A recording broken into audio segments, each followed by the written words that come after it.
तर मित्रांनो, तुम्ही असं बघितलं असेल, एखाद्याने जर वाईट बातमी ऐकली, त्याचं जर डोकं दुखणं किंवा त्याला मळमळ उलट्या वगैरे होणं किंवा त्याला लूज मोशन स्टार्ट होणं किंवा त्याला खूप जास्त ताप येणं, अशा सिम्टम बघितल्यानंतरून तुमच्या माइंडमध्ये कोणता ड्रग आला पाहिजे? तर नमस्कार मित्रांनो, मी डॉक्टर अरुण यादव आणि आज जो आपण ड्रगचा विचार करायला पाहिजे तो जेल्सिमियम.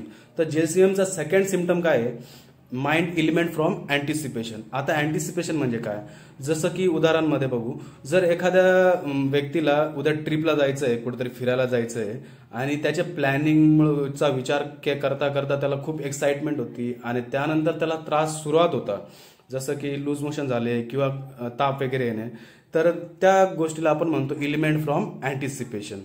त्यानंतरून फिवर जो आहे जेल्सिमियमचा तो खूप इम्पॉर्टंट आहे. कंटिन्युअस हाय ग्रेड फिवर पण असतो आणि फिवर जो असतो तो रिमिटंट असतो, येतो जातो, पण तो खूप हाय ग्रेड असतो, त्याला टायफॉइड टाईप फिवर. त्यानंतर त्याच्यामध्ये खूप स्ट्रॉंग विकनेस असतो आणि विकनेस जर जे आहे ते ह्या गोष्टी सगळं भेटला तर तुम्ही जेल्सिमियमचा विचार करू शकता.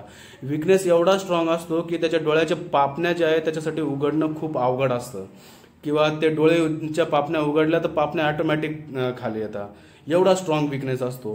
त्यानंतर त्याचं डोकं दुखणं जे असतं ते डोकं दुखणं कसं सुरुवात होते खूप इंटरेस्टिंग आहे. पहिले त्याची पाठ दुखते, पाठ दुखल्यानंतर त्याची मान दुखते, मान नंतर त्याचा हा डोक्याचा मागचा पाठ दुखतो आणि मग पूर्णपणे डोकं दुखायला सुरुवात होते. हा खूप इम्पॉर्टंट सिम्पटम आहे जेल्सिमियमचा.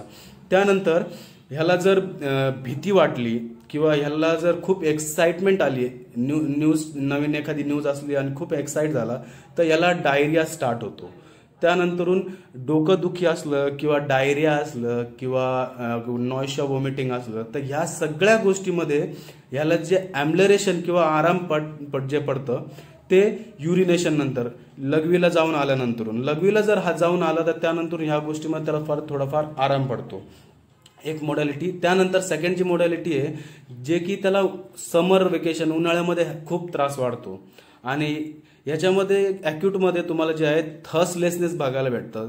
त्याला पाणी जे आहे खूप कमी लागतं, दिवसाभरातून अर्धा लिटर किंवा 1 लिटर पाणी लागतं जास्तीत जास्त. जर या सगळ्या गोष्टी तुम्हाला भेटत आहे तर तुम्ही जेल्सिमियमचा विचार करू शकता. नमस्कार.